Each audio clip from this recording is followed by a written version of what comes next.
Menteri Keuangan Sri Mulyani menyerahkan laporan dugaan korupsi berupa fraud terkait pemberian fasilitas dari Lembaga Pembiayaan Ekspor Indonesia (LPEI) berupa pinjaman sebesar 2,5 triliun rupiah terhadap 4 perusahaan debitur. Laporan itu diserahkan langsung Sri Mulyani kepada Jaksa Agung Sanitiar Burhanuddin dalam kunjungannya di Gedung Utama Kejaksaan Agung.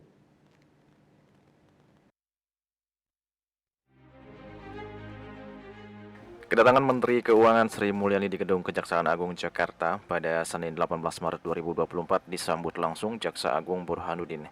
Dalam pertemuan tersebut, Sri Mulyani menyerahkan laporan dugaan korupsi berupa fraud terkait pemberian fasilitas dari Lembaga Pembiayaan Ekspor Indonesia (LPEI) berupa pinjaman sebesar 2,5 triliun rupiah terhadap 4 perusahaan debitur. Dalam keterangannya, Sri Mulyani menjelaskan bahwa LPEI merupakan tim terpadu bersama Badan Pengawasan Keuangan dan Pembangunan (BPKP), Jamdatun, Kejaksaan Agung, dan Inspektorat Jenderal Kemenkyu yang meneliti kredit-kredit bermasalah di LPEI. Dari hasil penelitian tersebut terindikasi adanya fraud atau kecurangan dugaan tindak pidana yang dilakukan oleh 4 debitur. Sri Mulyani pun meminta agar direksi dan manajemen LPEI untuk terus meningkatkan peranan dan tanggung jawabnya dan harus membangun tata kelola yang baik. Pada kesempatan yang baik pagi hari ini, kami bertandang ke Kejaksaan dan Pak Jaksa Agung, Pak Burhanuddin sangat baik hati untuk menerima kami untuk juga menyampaikan hasil pemeriksaan dari tim terpadu tersebut, terutama terhadap kredit bermasalah yang terindikasi adanya fraud, yaitu adanya dugaan tindak pidana yang dilakukan oleh debitur tersebut.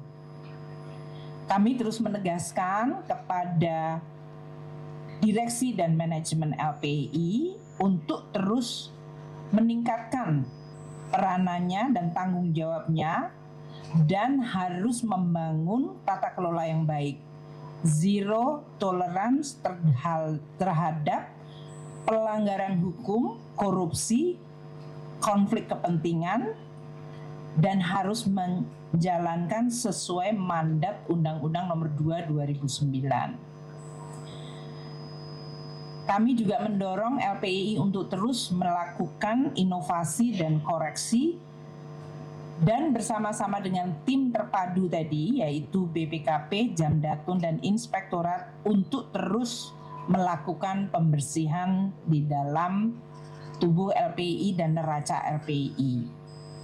Burhanuddin menjelaskan pihaknya melalui Jaksa Agung Muda Bidang Tata Usaha Negara (Jamdatun) telah cukup lama meneliti dugaan tindak pidana ini dan baru hari ini dilaporkan secara resmi oleh Menteri Keuangan. Burhanuddin mengatakan untuk tahap pertama ini ada 4 debitur yang dilaporkan oleh Kemenkyu yang diduga terindikasi melakukan fraud dengan nilai total sebesar 2,5 triliun rupiah. Keempat perusahaan debitur tersebut adalah PT RII sebesar 1,8 triliun, PT SMR sebesar 216 miliar, PT SRI sebesar 1,44 triliun, dan PT PRS sebesar 305 miliar.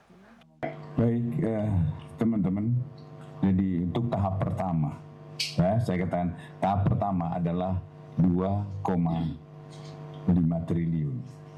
Dengan nama debiturnya saya sebutkan, RII sebesar 1,8 triliun, SMR 218 triliun. Ini nama PT ya, nama perusahaannya. Ya. 215 miliar. Ya. 216 miliar, kemudian PT SFI adalah 1,44 miliar dan PT PRS sebesar 305 miliar. Jumlah keseluruhannya adalah sebesar 2,505 triliun. Teman-teman, itu yang tahap pertama.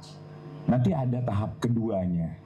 Saya ingin mengingatkan kepada yang sedang dilakukan pemeriksaan oleh BPKP, tolong segera tindak lanjuti ini. Daripada ada perusahaan ini nanti akan kami tindak lanjut secara pidana.